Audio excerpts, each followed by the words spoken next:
Hello' everyone friends, আপোনালোক সকলোকে আজি পুনৰ এবাৰ মোৰ ইউটিউব চেনেললৈ স্বাগতম জনাইছোঁ। আশা কৰোঁ ভালে আছে বন্ধুসকল।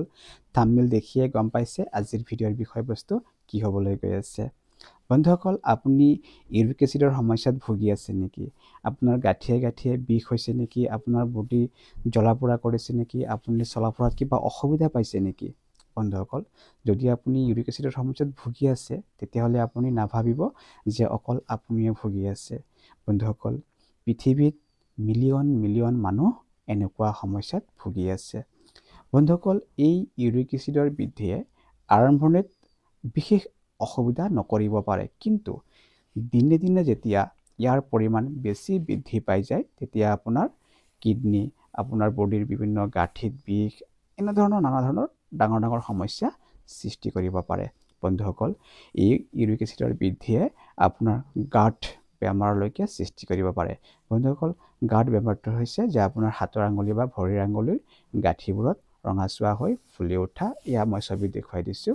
এনেকুৱা ধৰণৰ গাঁঠ বেমাৰৰ সৃষ্টি কৰিব পাৰে এই ইউৰিক এচিডৰ বৃদ্ধিয়ে। বন্ধুসকল, আজিৰ ভিডিঅ'ত মই আপোনালোকক এনে এবিধ হোম ৰেমেডিৰ বিষয়ে ক'ম, যোনটো হোম ৰেমেডি আপোনালোকে ব্যৱহাৰ কৰিলে খুব সহজেই আপোনালোকৰ ইউৰিক এচিডটো কণ্ট্ৰল কৰিব পাৰিব। বন্ধুসকল, যি কাৰণতে নহওক, যদি আপুনি এনেকুৱা ইউৰিক এচিডৰ সমস্যাত ভুগি আছে, অৰ্থাৎ যদি আপোনাৰ ইউৰিক এচিড বাঢ়ি আছে, তেতিয়াহ'লে আপোনালোকে কোনোবা এজন ভাল ডক্তৰৰ পৰামৰ্শ লৈ ঔষধ সেৱন কৰি ইউৰিক এচিড কণ্ট্ৰল কৰিব পাৰিব। তাৰোপৰি বন্ধুসকল, আমাক প্ৰকৃতিয়ে কিছুমান উপাদান দি থৈছে, যিবোৰ উপাদান আমি ব্যৱহাৰ কৰি এনেকুৱা সমস্যা সমাধান কৰিব পাৰি। বন্ধুসকল, নেচাৰেলি অৰ্থাৎ প্ৰাকৃতিক উপায়েৰে আমি ইউৰিক এচিড কণ্ট্ৰল কৰিব পাৰিম। ইয়াৰ বাবে বন্ধুসকল, মই এতিয়া যিটো ৰেমেডিৰ বিষয়ে ক'বলৈ গৈ আছোঁ, এই ৰেমেডিটো প্ৰাকৃতিক উপায়েৰে বনোৱা এবিধ ৰেমেডি। এই ৰেমেডিটো আপোনালোকে যদি দৈনিক আপোনালোকৰ খাদ্যৰ লগত সংযোগ কৰি লয়, তেতিয়াহ'লে মই নিশ্চিত যে আপোনালোকে খুব সহজেই আপোনালোকৰ ইউৰিক এচিডটো কণ্ট্ৰল কৰিব পাৰিব। বন্ধুসকল, এই ৰেমেডিটো বনাবলৈ আপোনালোকক 5টা ইনগ্ৰেডিয়েণ্টছৰ প্ৰয়োজন হ'ব, আৰু সেই 5টা ইনগ্ৰেডিয়েণ্টছ খুবেই সহজলভ্য। বন্ধুসকল, ইয়াৰ বাবে আপোনালোকক লাগিব হালধি গুড়ি, ধনিয়া গুটি, জিৰা গুটি, মেথি গুটি আৰু জালুকৰ গুড়ি। এই 5টা ইনগ্ৰেডিয়েণ্টছ দি পেলাই আপোনালোকে এই ৰেমেডিটো বনাই ল'ব পাৰিব। বন্ধুসকল, এই ৰেমেডিটো আপোনালোকে খুব সহজে বনাব পাৰিব। আহক কেনেকৈ বনাই এবাৰ জানি লওঁ। বন্ধুসকল, প্ৰথমতে আপুনি কি কৰিব, চচপেন এটাত 2 কাপ পানী ল'ব। লৈ পেলাই সেই চচপেনটো আপুনি চৌকা এটাত বহাই পেলাই পানীখিনি উতলিব দিব। যেতিয়া পানীখিনি উতলিব, তাত আপুনি আধা চামুচ হালধি গুড়ি দিব, 1 চামুচ ধনিয়া গুটি আৰু আধা চামুচ জিৰাৰ গুটি দিব, আৰু আপুনি ৰাতিয়ে তিয়াই থ'ব 1 চামুচ মেথি গুটি। ৰাতিপুৱা সেইটো আপুনি তাত দিব লাগিব, অৰ্থাৎ চেকি লৈ পেলাই আপুনি সেই মেথি গুটিখিনি সেই গৰম পানীত দি দিব, আৰু যিটো মেথি গুটিৰ পানী আছিলে সেই পানীখিনি আপোনালোকে নেপেলাব।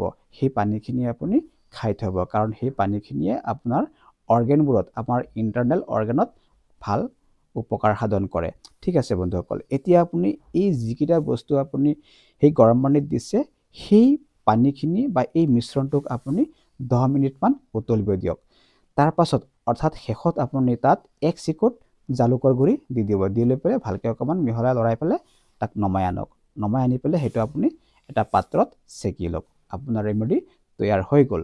এতিয়া বন্ধুসকল, এই ৰেমেডিটো আপোনালোকে হুবহু এনেকেই খাব পাৰিব। যদি ভাবিছে যে অকণমান সোৱাদযুক্ত কৰি খাওঁ, তেতিয়াহ'লে তাত আপুনি অলপ নেমু ৰস আৰু অকণমান মৌজোল মিহলাই খাব পাৰে। বন্ধুসকল, বিশেষকৈ এই ৰেমেডিটো ৰাতিপুৱা খালী পেটত খালে বেছি উপকাৰ পোৱা যায়। বন্ধুসকল, এই ৰেমেডিটো আপোনালোকে 4 সপ্তাহ বা 6 সপ্তাহ একেলেঠাৰিয়ে খাব পাৰিব। যদি অকণমান ভাল উপকাৰ দেখিছে আৰু যদি ভাবিছে যে আকৌ ব্যৱহাৰ কৰিম, তেতিয়াহ'লে কেইদিনমান গেপ দি পেলাই পুনৰাই আপুনি এই ৰেমেডিটো ব্যৱহাৰ কৰিব পাৰিব। বন্ধুসকল, এই ৰেমেডিটো যেতিয়া আপোনালোকে ব্যৱহাৰ কৰিব, বা এনেও আপুনি পানী বেছি খাবলৈ চেষ্টা কৰিব, কাৰণ পানীয়ে আপোনাৰ ভিতৰৰ পৰা সেই ইউৰিক এচিডবোৰ বাহিৰ কৰাত, উলিয়াই দিয়াত বেছি সহায় কৰিব। বন্ধুসকল, দৈনিক কমেও আপুনি 8ৰ পৰা 10 গিলাচ পানী এক্সট্ৰা ইনটেক কৰিব, অৰ্থাৎ খাব। বন্ধুসকল, এই ইউৰিক এচিডৰ মাত্ৰা কমাবলৈ বা এই ৰেমেডিটো ব্যৱহাৰ কৰি আপুনি ইউৰিক এচিড কণ্ট্ৰল কৰিবলৈ আপোনাৰ কিছুমান খাদ্য আপুনি এভয়েড কৰিব লাগিব। যেনেকৈ বন্ধুসকল আপোনাৰ ৰেড মিট, চুগাৰ, আপোনাৰ এলকহল বা বেছি হাই পিউৰিন থকা যিবিলাক খাদ্য আছে সেইবিলাক খাদ্য আপোনালোকে এভয়েড কৰিব লাগিব আপোনাৰ সেই ইউৰিক এচিডটো কণ্ট্ৰল নোহোৱালৈকে। বন্ধুসকল, যদি আপুনি ইউৰিক এচিডৰ সমস্যাত ভুগি আছে তেতিয়াহ'লে এই ৰেমেডিটো অলপ দিন ব্যৱহাৰ কৰক আৰু ভাল ফল পোৱাৰ পিছত নিশ্চয় কমেণ্ট কৰি জনাব। বন্ধুসকল, আশা কৰোঁ আজিৰ ভিডিঅ'ৰ পৰা আপোনালোকে কিবা এটা শিকিব পাৰিছে। বন্ধুসকল, যদি ভিডিঅ'টো চাই পেলাই ভাল লাগিছে তেতিয়াহ'লে প্লিজ লাইক এটা কৰিব, উৎসাহ পাম। বন্ধুসকল, যদি আজি আপুনি পোনপ্ৰথম মোৰ এই চেনেলত ভিডিঅ' চাই আছে তেতিয়াহ'লে প্লিজ মোৰ চেনেলটো ছাবস্ক্ৰাইব কৰি ল'ব, লগতে বেল আইকনটো দবাই থ'ব পৰৱৰ্তী ভিডিঅ'ৰ নটিফিকেশ্যন পোনপ্ৰথমে আপুনি পাবলৈ। বন্ধুসকল, যদি ভাবিছে আনেও উপকৃত হওক তেতিয়াহ'লে মানৱতাৰ খাতিৰত ভিডিঅ'টো শ্বেয়াৰ কৰি দিব। বন্ধুসকল, সুখত থাকক, শান্তিৰে থাকক, দৈনিক পৰ্যাপ্ত পৰিমাণে পানী খাব, কমেও 1-1.5 ঘণ্টা ব্যায়াম কৰিব। আকৌ লগ পাম নতুন ভিডিঅ'ত, নতুন টপিকছত। তেতিয়ালৈকে মোক আহিব দিয়ক। ধন্যবাদ।